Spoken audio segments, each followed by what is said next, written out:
Vamos a iniciar este nuevo episodio de Hitos de la Historia. Hoy día vamos a hablar de documentales, películas, cine, un trabajo que marca, yo diría, dos líneas que se cruzan, relaciones familiares y también cine y además rescate de la historia, que de hecho todavía es una historia que está viva, que está en desarrollo por la protagonista justamente. Vamos a hablar con nuestra invitada de hoy, a quien le damos la bienvenida, Lisette Orozco, que es la directora de El Pacto de Adriana, que es un documental muy conocido de 2017, pero que todavía sigue vigente justamente por la protagonista. De eso vamos a hablar hoy día. Lisette, gracias por aceptar la invitación y bienvenida. Hola, bueno, muchas gracias a ti por la invitación. Bueno, la típica pregunta tradicional, ¿no es cierto? Es, ¿en qué momento tú te involucras en comenzar a trabajar en este documental? Pero además con una particularidad, que tú eres justamente familiar directa de la protagonista de El Pacto de Adriana, de Adriana Rivas.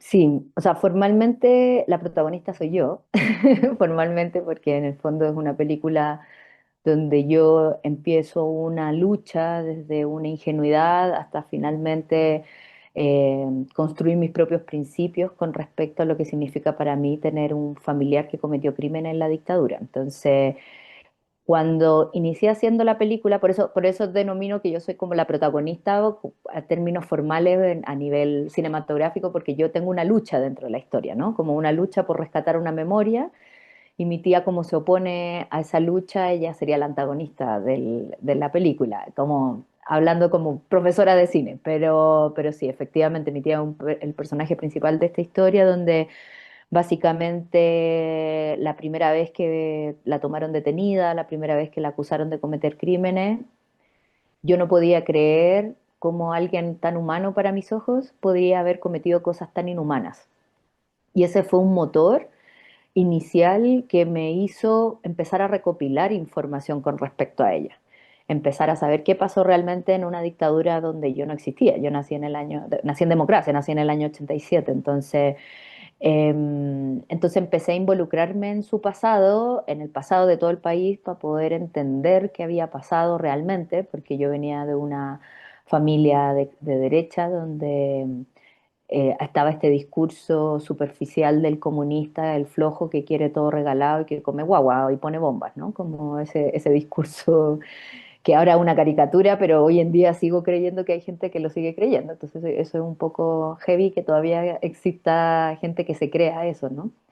Pero Entonces, eso ¿en tu casa nunca hubo como una conversación o siempre hubo llamado a atención, conversación, por ejemplo?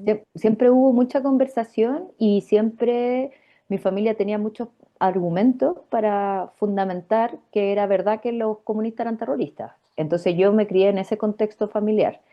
Luego, cuando empecé a investigar con mi propia película, yo sabía que, o sea, bueno, desde que tomaron detenida a mi tía hasta que decidí que hacer una película, pasaron unos buenos años, unos 4 años, por ejemplo.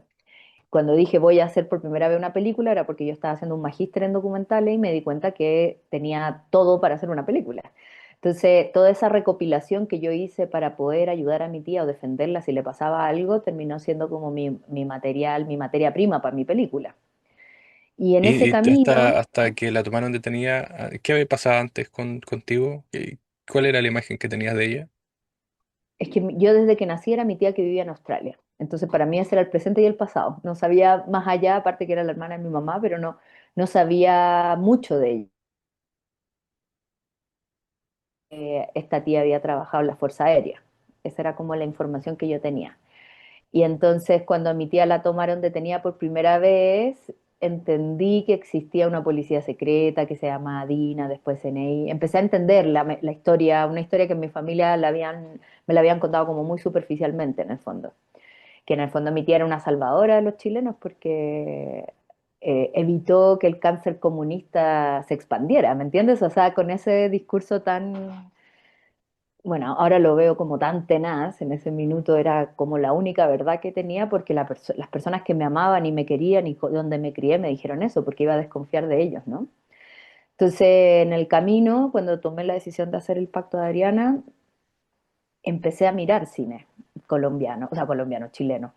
que vivo en Colombia, entonces bueno, me confundo a veces. Empecé a ver cine chileno y empecé a ver películas hechas por mujeres, empecé a ver películas hechas en primera persona, empecé a ver películas con respecto a la dictadura y también vi Pato Humano, o sea, también vi todo el cine de memoria que tiene nuestro país, que es tan fuerte, pero me empecé a enfocar mucho más en el cine familiar, ¿sí? A ver cómo yo me voy a hacer cargo de mi propia historia y tenía varias como ideas de películas que finalmente no se hizo ninguna de esas. Era al principio una película como muy políticamente correcta, otra película que era como yo llegando a Australia tocando el timbre donde mi tía y diciéndole a mi tía, enséñame a ser un agente de la policía secreta, quiero aprender a sacar información y todo. Y yo en mi imaginario decía, cuando mi tía se dé cuenta, cuando me está enseñando, se va a dar cuenta de lo que hizo. Eso era lo que yo esperaba que ocurriera.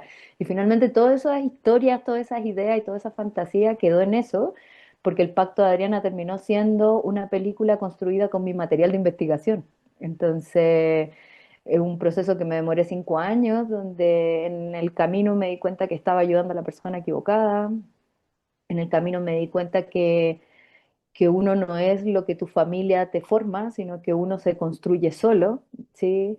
Que van primero los principios, que van primero los valores y después el afecto, aunque suene fuerte lo que estoy diciendo, pero cuando hay una cosa que la ética es más fuerte que otras cosas y sobre todo que me dedico a un cine documental militante, entonces para mí sí era importante hacer como una película bien responsable, a pesar de que fue un proceso complejo, doloroso, difícil y sobre todo en una sociedad como la chilena, que es un país que no se encargó o no se preocupó tanto de trabajar heridas, ni de reparar a nadie, ni de hacer justicia, ni hacer trabajo de memoria. Fue un país que dio vuelta a la hoja rápidamente, instauró como un discurso de prosperidad versus el comunismo que trae pobreza y finalmente, bajo fuego, balas y violencia, se instauró un modelo económico que hoy en día se mantiene y que nadie se atreve a cuestionarlo públicamente porque rápidamente te criminalizan o te tratan de comunista. Entonces, fue muy complejo hacer la película. Ahora lo miro hacia atrás y digo, sí, fue complejo, pero en ese minuto yo no lo sentía tan complejo porque tampoco entendía mucho dónde me estaba metiendo. ¿Sí? Después ya sí tomé conciencia y también me hice cargo también de todas las consecuencias que tuvo la película.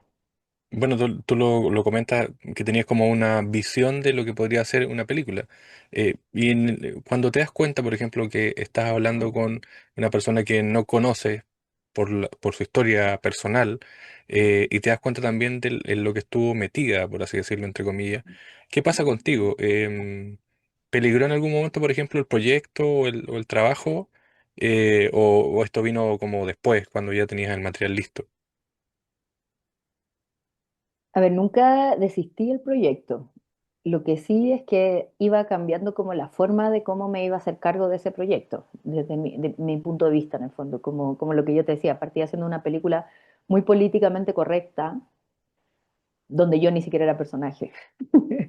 Luego dije, bueno, voy a ser personaje de esto y voy a hacer algo mucho más experimental, donde le voy a decir a mi tía que juguemos a hacer las malas y ahí a ver qué pasa.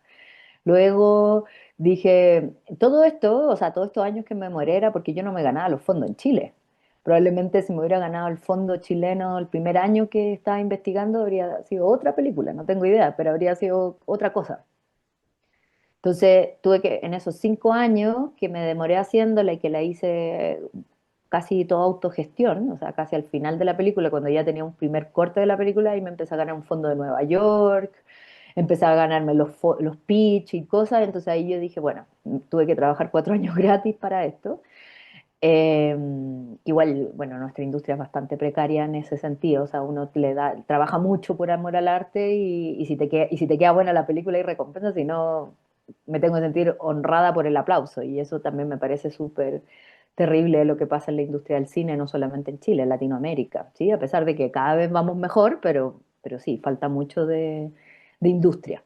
Entonces, en ese camino que me demoré tanto en hacerla y todo, iba buscando cuál era la película, nunca quise abortar la misión, sin embargo, sí muchas veces decía, ¿y ahora cómo me saco de acá? ¿O qué hago con estos personajes? Quizás me voy a meter en problemas, mejor no lo hago, mejor sí, mejor no. Entonces, de una película de más de 2 horas, tuve que dejarla en 1 hora y media, donde quedaron fuera, por ejemplo, el testimonio de las víctimas, quedó fuera, no sé, por la muerte de Manuel Contreras, quedó fuera el juicio de mi tía, quedaron fuera un montón de cosas que yo igual hice una página web, que ahí se las voy a compartir, que ahí pueden ver todo ese material extra, que son videitos de 3 o 4 minutos, lo que duran esas escenas y que finalmente para que la gente conozca el otro lado. Por ejemplo, yo el Pacto de Adriana muestro un homenaje a Pinochet, pero lo que sale en la película es lo que está dentro del Caupolicán y en estos materiales extra tengo la imagen de lo que pasó afuera del Caupolicán, por ejemplo, ¿sí? Entonces, en ese camino de buscar cuál es realmente, de qué me voy a hacer cargo y de qué no me voy a hacer cargo, como tomar la decisión de no me voy a hacer cargo de la historia de Chile, por ejemplo, eso es una decisión.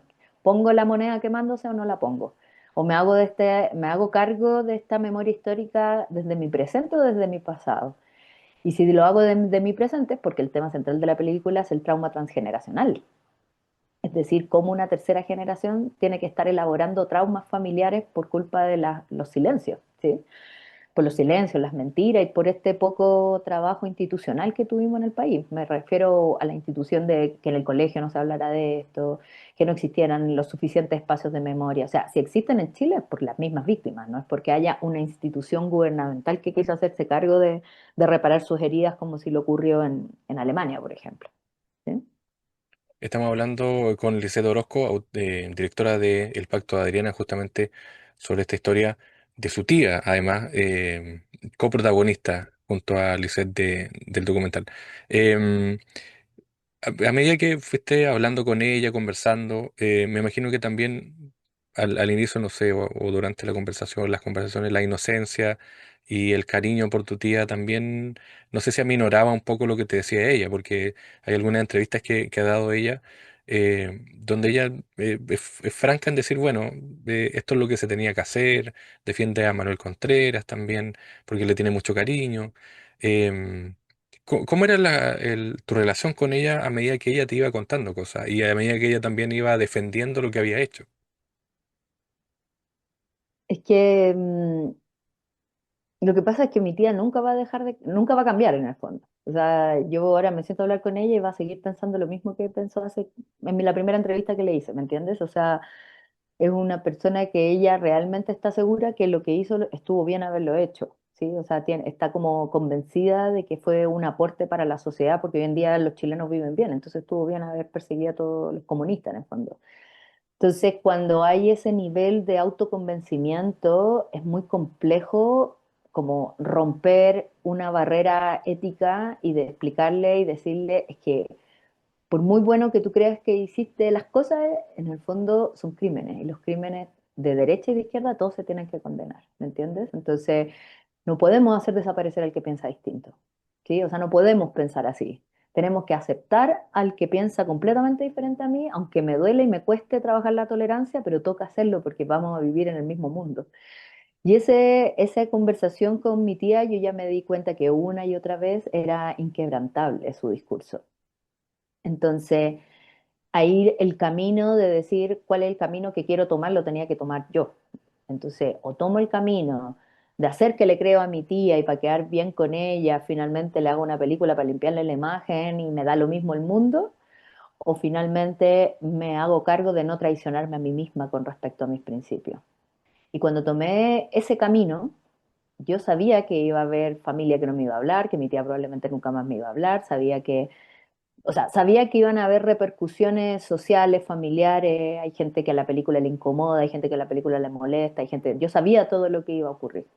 Sin embargo, lloré lo que tenía que llorar, pero dije, a ver, que este es mi trabajo y mi trabajo es caminar por el lado donde puede hacer una contribución a las nuevas generaciones, ¿sí? Para mí eso era lo más importante, eso era lo principal, más que hasta incluso el amor hacia mi tía. Para mí era lo más importante hacer una transmisión responsable para que las nuevas generaciones no carguen con el trauma que cargué yo, ¿sí? Entonces, yo sé que ahora sueno muy resuelta, pero bueno, este discurso lo tengo ahora después de hartos años de haber visto los efectos también de la misma obra.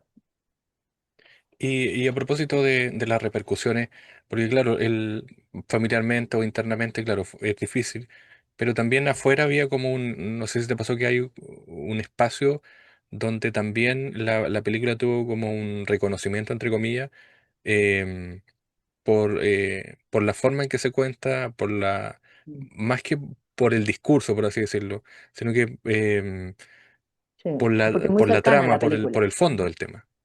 Sí.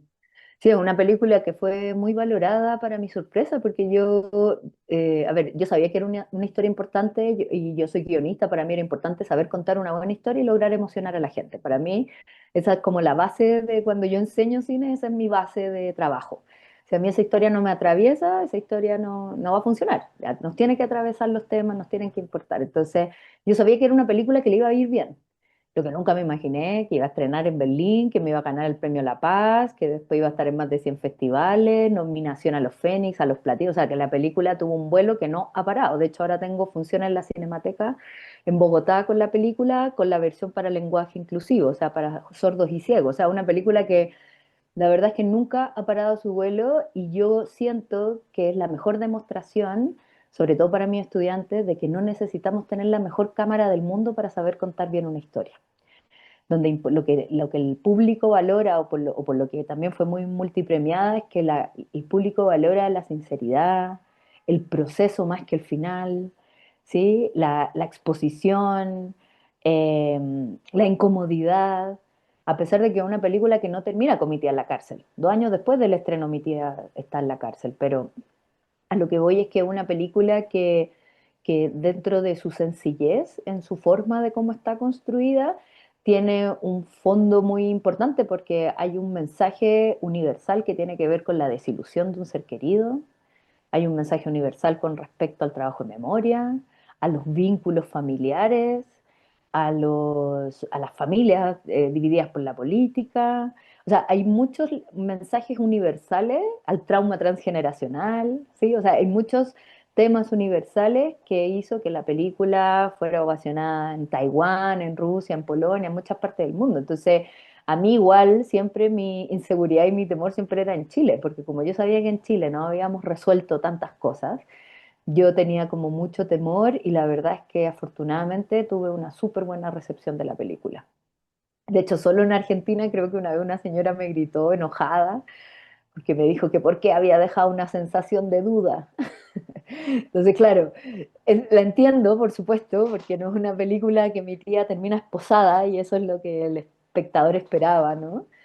Pero yo no me podía hacer cargo de tener un juicio de juez, cuando el juez en ese minuto todavía no tenía un veredicto, pero sí hice un juicio personal, un juicio familiar y un juicio emocional con respecto a mi propio proceso, dando la esperanza que ojalá esto ayude a alguien o a algo, ¿no? Bueno, tú lo comentabas, estos cortos que están en YouTube, si no me equivoco también, que son como agregados El del material extra. documental, Ujú. y donde, por ejemplo, está Marco Antonio de la Parra y algunos abogados de Ajá. derechos humanos. Hay Es que gente, esas bueno, hay entrevistas como están, extractos. perdona que te interrumpa, esas entrevistas están en la película, un pedacito de esa entrevista acompañando unas fotos de mi tía, pero la entrevista completa yo sentía que era importante que la gente la viera, que lo conociera, sí, ahí está también el importante abogado que murió, Manuel Contreras, Eduardo Contreras, no, Eduardo Eduardo Contreras, claro que Contreras, fue el sí, primer creyente de Augusto Pinochet. exacto, y yo siempre utilizo una frase que me robé de él, que ahí lo pueden ver en la entrevista, que en Chile nunca hubo una transición a la democracia, sino que hubo una transacción a la democracia. Y a mí, yo siento que todas estas entrevistas a mí me y fueron ayudando y alimentando a entender en el país donde nací, donde crecí, ahora ya no vivo allá, pero que también miro a mi tierra con una nostalgia, con un dolor, con una frustración y a veces también con esperanza, como que veo que las cosas no están tan mal como lo quiere hacer sentir la prensa, ¿no?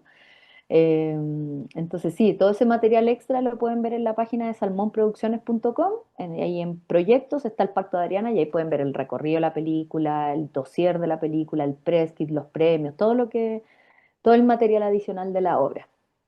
Sí, eso te quería preguntar, por lo que tú decías, por ejemplo, de lo que decía el abogado Contreras, y lo que dicen otros abogados también, o Marco Antonio de la Parra, em, que claro, afuera es distinto porque son culturas distintas, son realidades distintas, historias Mm. distintas, pero Chile que vivió esa historia, hay una frase, no me acuerdo el nombre del abogado que aparece entrevistado, y él dice así como que esto trató como de que las cosas pasaran por encima, así como que pasaran superficialmente, y Ujú. nunca se hizo como el duelo o el proceso necesario. Exacto. Tú me imagino que hiciste el proceso cuando estuviste trabajando con tu tía, Parodi se llama el abogado que me dijo imagino eso. también que fue un impacto eso. ¿Cómo? ¿Que si yo viví un proceso de duelo? ¿Eso? Ujú. A propósito Yo, del impacto que tiene ir conociendo una realidad distinta a la que te habían contado. sí, o sea, lo que pasa es que también a mí me costó encontrar las palabras para expresar lo que yo estaba sintiendo en ese minuto. Y lo más cercano a lo que yo sentía en ese minuto era una desilusión tan terrible o tan fuerte que yo sentía que en vida había matado a mi tía, ¿sí? Porque yo ya sentía que en vida ya no podía compartir principios con ella porque ya era abismalmente diferente, no es como una cosa de falta de tolerancia, sino que yo dije, mi tía después de esta película no me va a hablar nunca más, probablemente, entonces yo desde ahora empiezo a vivir un duelo con respecto a ella.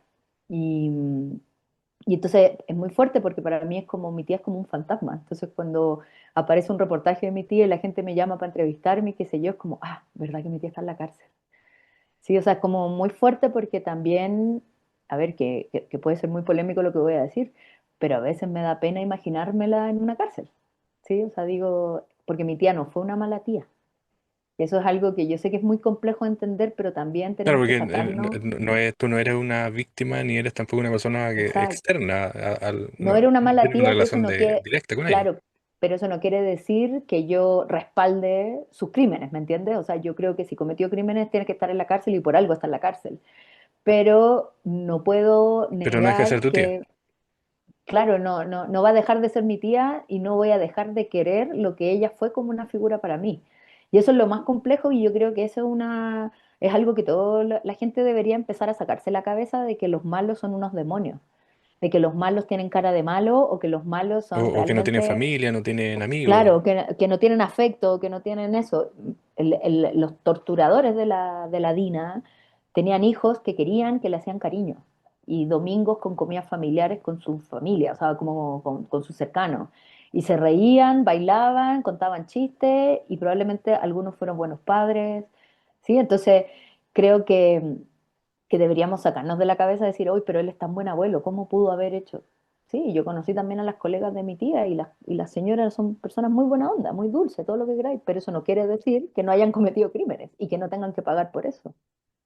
Y por último, Lisette, ahora con la perspectiva del tiempo, bueno, con el proceso, tú lo decías, con toda esta mirada internacional, el viaje del documental por diversos países, em, ¿crees que faltó algo o crees que se pudo haber hecho de manera distinta, no sé, con la perspectiva del tiempo y de ya de la calma para mirar el trabajo hecho?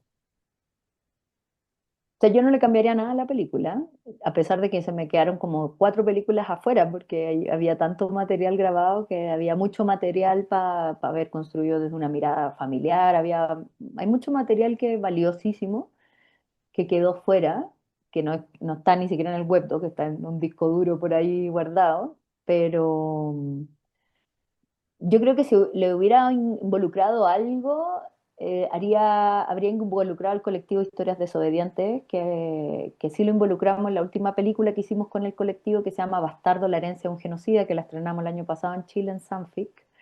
Este es un colectivo que todos los que pertenecemos ahí, que somos más de 100 personas, somos descendientes de perpetradores de la dictadura. Y todos los que estamos en este colectivo, que es un colectivo internacional que nació en Argentina, que ahora está en Chile, Uruguay, Paraguay, Brasil, España, República Dominicana, Costa Rica, bueno, hay varios desobedientes, todos descendientes de criminales, pero que trabajamos por la memoria y los derechos humanos. Entonces, como un equipo tan interdisciplinar y multidisciplinar, además de tener artículos, tenemos libros, tenemos obras de teatro, tenemos películas y todo, para hacer una transmisión responsable de memoria a las nuevas generaciones, que no porque sea nuestra familia vamos a ser cómplices de un silencio. Entonces, si pudiera haberle involucrado algo, probablemente el final habría sido entrando a este colectivo, que fue un colectivo que a mí también me dio la libertad de poder decir, yo igual quiero mi tía, a pesar de que está bien donde está, o sea, como que es un espacio, no sé si terapéutico, pero es un espacio creativo que nos permite escribir, que nos permite expresarnos, participar de las marchas, eh, como involucrarnos con las víctimas y tratar de hacer cosas en conjunto para poder ayudar a una reparación que nadie hizo. Entonces, pero en la película Bastardo, la herencia de un genocida, sí, el final de la película involucramos al colectivo porque es algo que a todos los que estamos en ese colectivo nos ha empoderado también con respecto a nuestro activismo en derechos humanos. Entonces, igual, si hay alguien que nos está escuchando y se considera desobediente o simplemente quiere seguir todas las acciones del colectivo, nos pueden seguir en las redes sociales de Historias Desobedientes Chile. Entonces ahí, hay cualquier cosa o cualquier duda o cualquier evento que quieran que mostremos nuestros trabajos, nuestras películas, lo que sea, ahí con mucho gusto. Recalquemos entonces el sitio web del Pacto de Adriana a propósito también de material inédito o detalles que se puedan ir agregando Sí. allá al documental.